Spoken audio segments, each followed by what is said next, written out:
Hello, hello, and welcome to another edition of the Sunday Night Sit Down, brought to you by One Hood Power. I'm your host, Miracle Jones.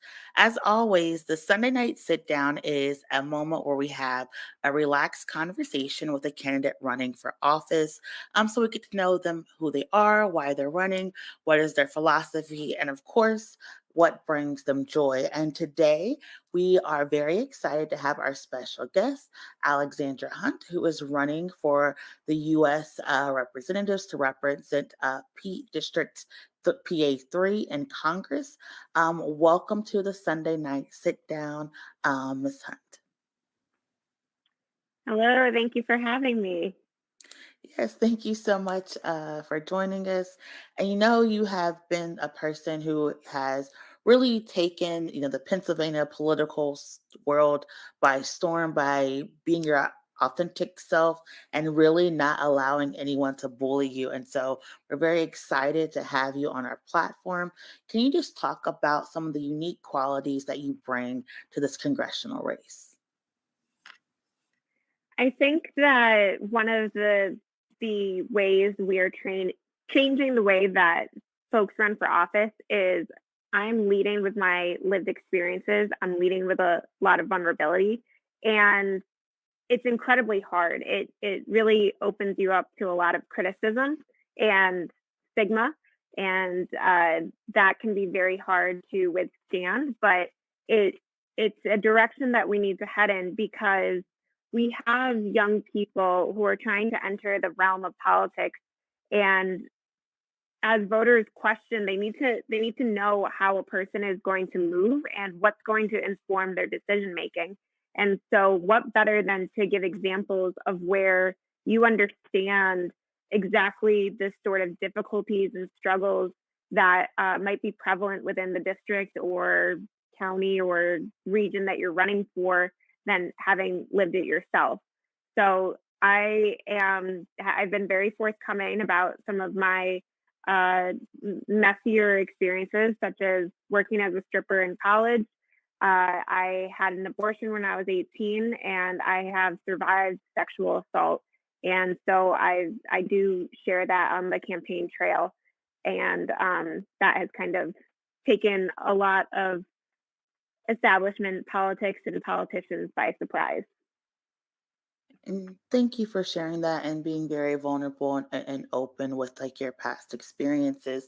Is there a politician or a political figure that you're looking towards as you navigate the trajectory of being a politician who's very like open and honest with everything that you've gone through in your life?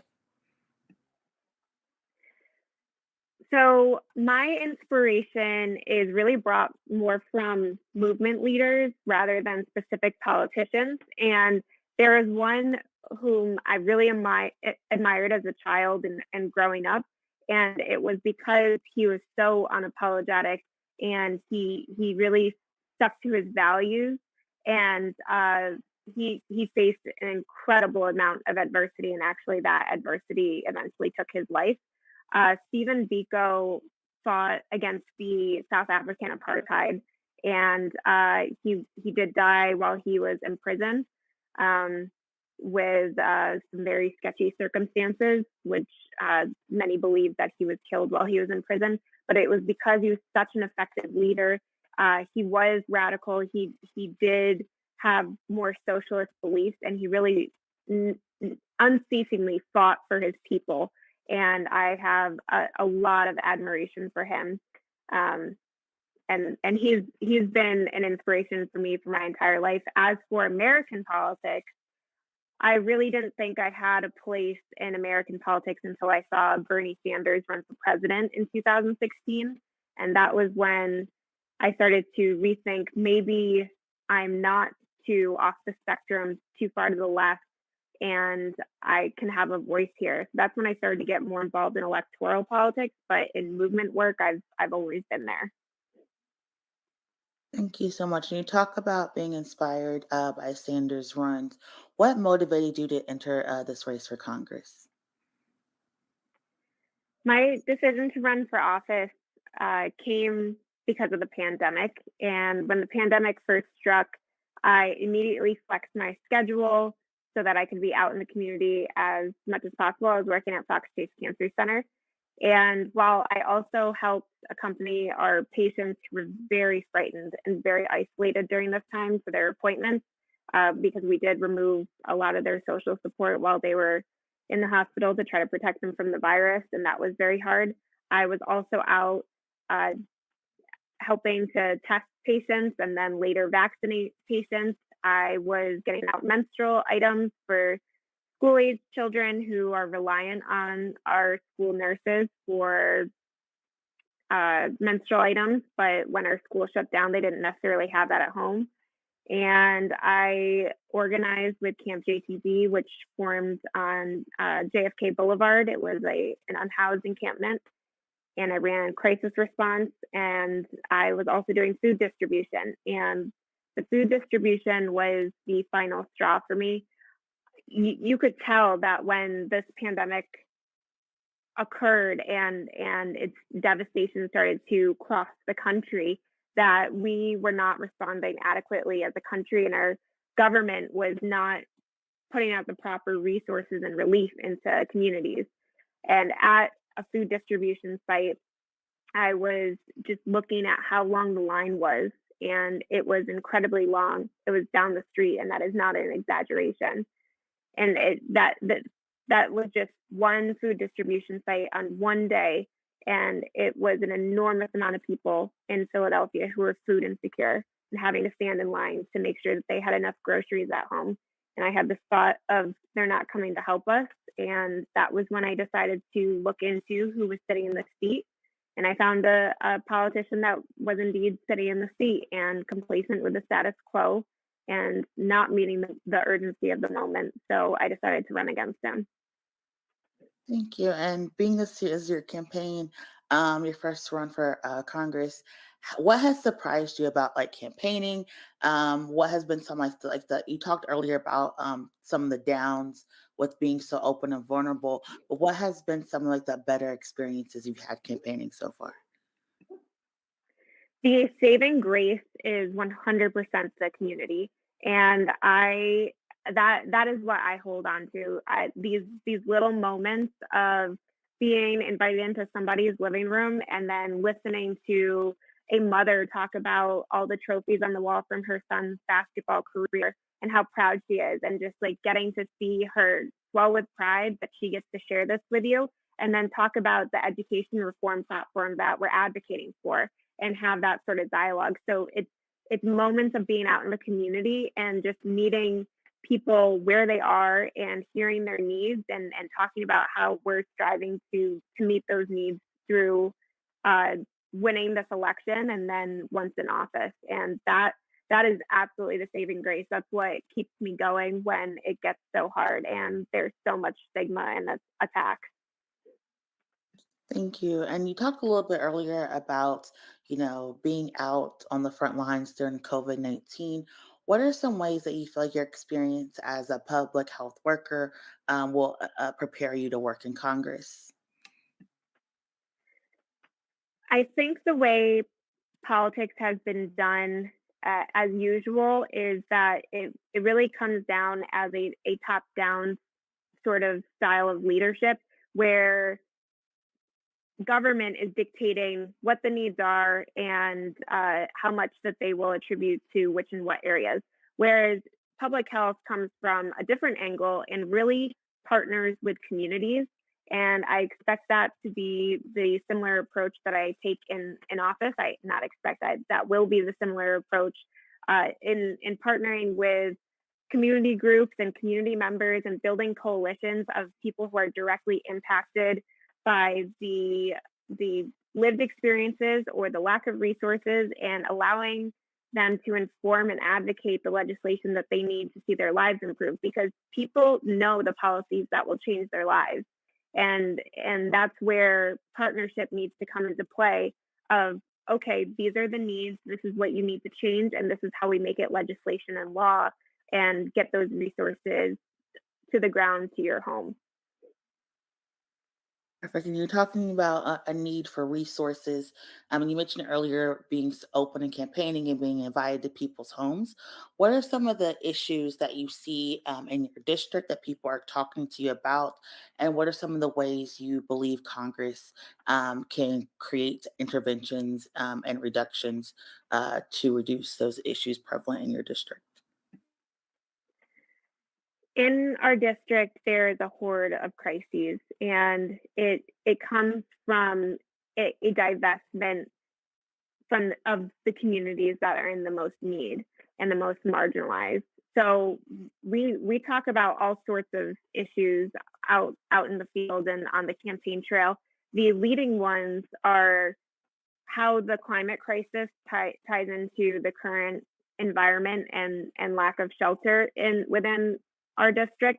There is a very high prevalence of homelessness within the AC, and so in a Green New Deal, not only is it addressing the climate crisis and taking climate action, it's also making sure that housing is honored as a human right and that housing for all is established through not only simply having shelter, but having adequate shelter from the elements as they worsen, where it's cold or wind or rain, flooding, fires, extreme heat, etc. We have to have housing in place that can protect people at, as the world heats up.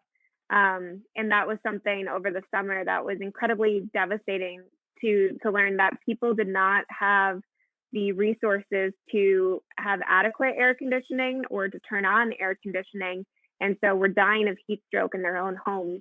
That also ties into preserving green space and making sure that there is no deficit in canopy coverage or trees in the area. And I'm speaking to an urban environment because that's where I'm running. But another big issue is healthcare, and our about 50% of people in PA3 are on a public option or without healthcare, and that comes up a lot. That we need healthcare as a human right, and that the for-profit system that is currently established is killing people actively daily, and it's killing Philadelphians.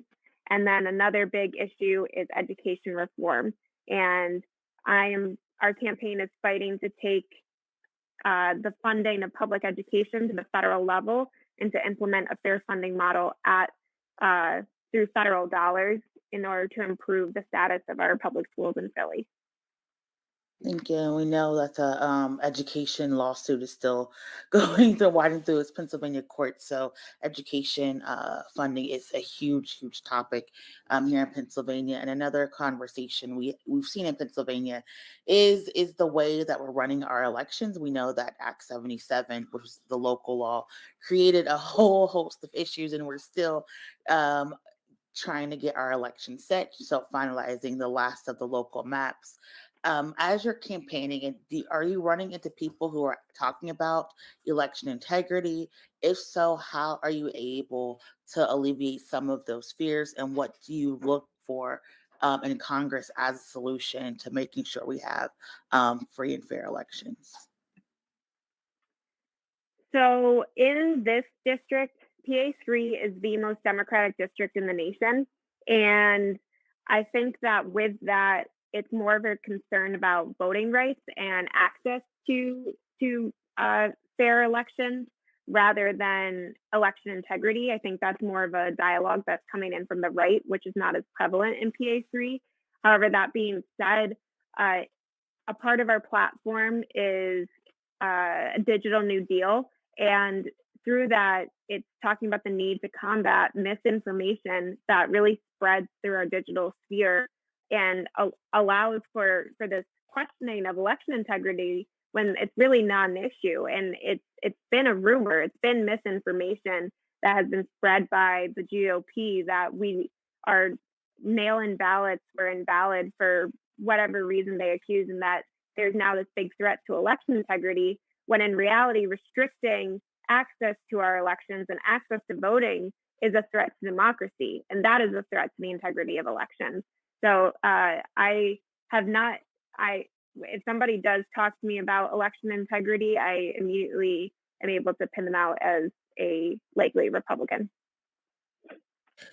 Thank you so much for that. And I know that you talked on some of your platform about, combating discrimination, promoting racial justice. What are some of the things you're talking about? Like you're in your district, PA3 includes, some of the Philadelphia areas, and you're in, in a very eclectic, multicultural district. You get to meet people. I think the benefit of campaigning is you get to meet people from like all walks of life. And again, our region has struggled with like racial equality. So you have a platform talking about justice. What are some of the things that you're advocating for, and how do you see your role in Congress making those come to pass? We are advocating for systemic change, and the current systems that are in place are quite frankly racist and are holding down these black and brown communities that you were referring to, which are very prevalent in PA3 and are in the majority. So the change that we're advocating for is systemic change, and it's we talk about policy in vacuums. We talk about healthcare in a vacuum and climate action in a vacuum, housing, education reform, so on and so forth. But in reality, all of these reforms need to intersect with each other and lift communities that have been divested from, neglected, and impacted the most by a system that does not favor them. So, how can we address racial inequities? I mean, there's economic efforts that can be made to do that, such as reparations, but also a living wage, uh, also through a wealth tax and closing the wealth gap, um, as well as making sure that opportunity for all is created through a fair and just education system, and that healthcare is honored as a human right, because that's where a lot of neglect often comes in. And then on top of that, something that I've been involved in is criminal legal reform. And so that system targets Black and Brown communities and individuals as well as impoverished people. And it's not really a system of justice, but a system of oppression. So reforming that system to make it one about justice and restorative justice, where there's accountability for the harm that is done, but it's not about prison and punishment, and more about making sure that we're pushing for transformation out of a person, out of a community, out of a system, rather than holding them down and keeping them in a poverty cycle. Thank you so much for that. And as a public health, official, you have like this multidisciplinary approach to a lot of issues that I think has for a lack of a better word, has been absent in a lot of some of these policy decisions. Another question I have along the same lines is we're looking at the need for infrastructure. We know Pennsylvania has millions of dollars coming in with for infrastructure, and a lot of people are worried about gentrification because we know a lot of times when we fix things up, we also push people out. So, as a person running for Congress in a district that does have various economic challenges.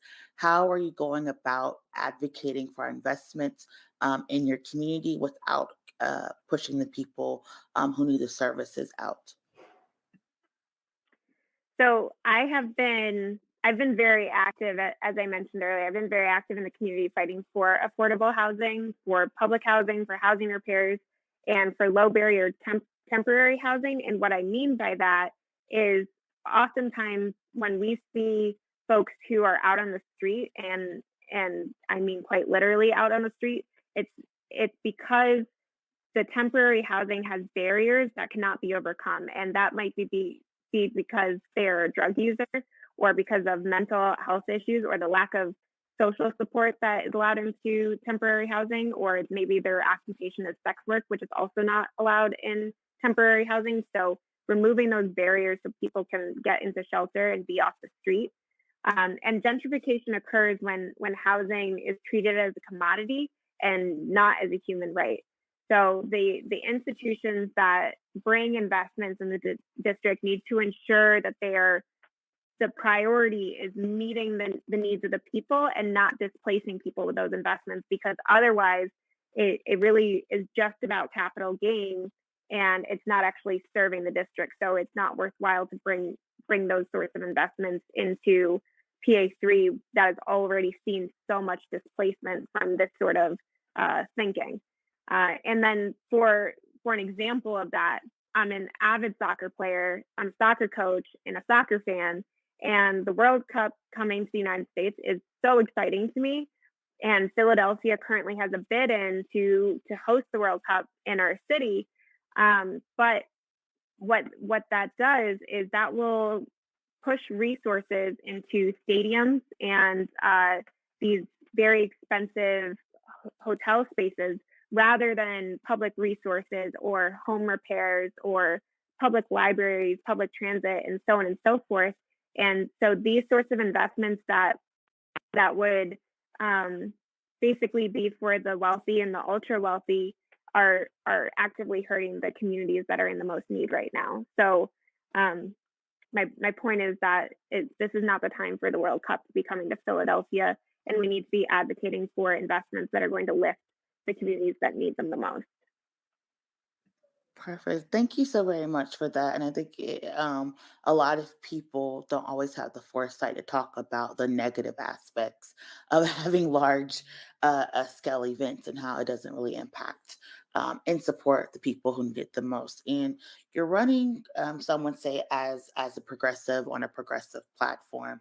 We know that our Congress is mixed, and it's not always easy to pass legislation. So, as you're advocating and running for these ideas, how are you also creating and managing expectations for what you can do once you're in office? Um, I mean, I think that it's okay to be impatient. I think that there the our leadership and folks in office, they need to have an urgency that matches the urgency of the impacted people who are struggling to survive. And with the lack of legislation and the lack of resources coming from our government onto the ground. So I think it's okay to have high expectations, and I think our expectations of what government can and should do for the people should be higher. um, so I'm not advising on lowering expectations or on asking people to be patient. I think that there's a lot of urgency and crisis at the moment. And I think that the people who are impatient should get involved and help us push these mountains, help us break these systems and topple them over, and then get the resources that we need to combat these intersecting crises. Legislation can be slow to pass, but that doesn't mean that we should be accepting of that pace, especially when it's not meeting the needs of the people. Thank you. And as we wrap, one of my questions is you talk about a lot of the crises for one of the first times. It's a lot of millennial young adults who are bearing the burden of these crises, whether it's student loan debt, the impending housing crisis, the lack of health care, the possibility that social security will not be there for our generation once we hit a certain age. So what is your message like to other millennials who may feel that the systems are like too much and basically are kind of abstaining or falling away from politics? What message do you have to share? Falling away from politics is this worsens, and I understand the desire to walk away. Believe me, but that's not how we change a system. That's not how we change our world. That's not how we better it. Because things have to be fought for. This isn't going to be handed to us. And millennials and younger have grown up in unbelievable violence, unbelievable corruption, and it can create a sense of hopelessness, which is what we're seeing. But one of the things that keeps me going is after have I have been very active in healthcare and played a lot of roles in that field. And I told off a doctor, a physician who was treating a person like they were disposable and not providing adequate care. And another doctor came up to me and said, "Don't let them break you." And so I spent a lot of time mulling that over, like who is them? And to me, them is the system. And the system wants you to walk away. It wants to discourage you. It wants you to think that change is impossible. So why bother trying? And that's where we have to inspire hope within each other and to not let them break us and to keep fighting on for the change that we need. Thank you. I think a lot of people need to hear that message. Don't let them break you. When you're talking about fighting on, can you just talk about how people can find out about your campaign, where they can go to learn more, how they can volunteer if they would like? We'd love to have volunteers. One of the big things about progressive politics and insurgent campaigns is that they need to have very strong grounding. So we will take all the help we can get. Please volunteer with us. You can sign up to volunteer at huntforcongress.com. Also, you can check out our issues and policy points. If you feel inclined to give a contribution, I'm running a fully grassroots campaign, not taking any corporate money. So every dollar counts, and you can feel free to give a contribution as well. But if you would like to volunteer, we welcome you and would love to have you. Right. And, this is our traditional closeout question. We know politics is very, stressful and can get negative, but we also know there's a beauty in politics. So at this time, what is bringing you joy? What is keeping you grounded as you navigate this campaign? I like to find humor in things. I like to find a reason to laugh. And so I think laughter can save the soul. Um, Being around people who like the crack jokes, who understand when it's time to take things seriously, but when it's also understand that we need to have light moments and to find joy in being together and being grateful for the small things that we are alive, that there's food on our table, things like that. I really enjoy dog parks, and I like to see just dogs being dogs and playing around, including my own. And I enjoy a very good cup of coffee in the morning. That brings me a lot of joy and it wakes me up. I know you said you talk about making jokes. Is that how you've been able to just like manage a lot of these attacks that people have leveraged against you over these past few weeks? And if so, is there any type of support that you need from people as you go and you're navigating these last few weeks of the campaign? I Yes, I definitely try to poke fun at the attacks to lighten them, to lessen the blow. Uh, anything that we need, any and all of the support that we can get. We really are running against the establishment, and because of that, a lot of institutions are shutting their doors in our face. We're running for the community, and so that's where our door knocks are being answered, and we're being well received. But any and all help we can get will be welcomed because it is tough to run against the establishment, and we do poke fun and try to keep the atmosphere light and try to make sure people feel very valued for joining our movement and being part of it because we're grateful for the support.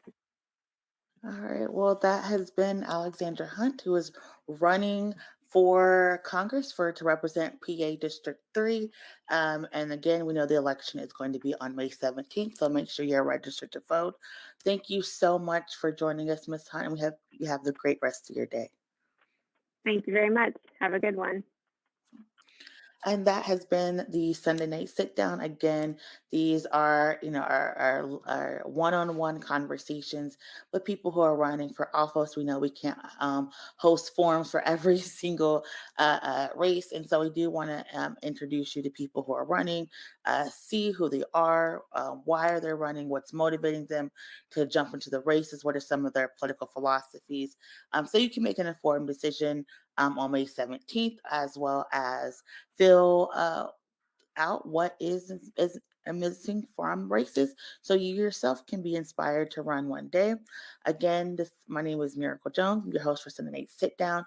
I hope you tune in with us for the rest of our programming from the One Hood Media Network. On Monday at 7, we do have the Power Hour, for the Spring Series Forum, where we're bringing various candidates together to talk about the races that they are running in a debate style format. And as well, we have various programming throughout the month. So make sure you're subscribing to our YouTube. You're liking us on social media at One Head Power. And with that, I am signing off. I hope you have a great rest of your evening. Goodbye.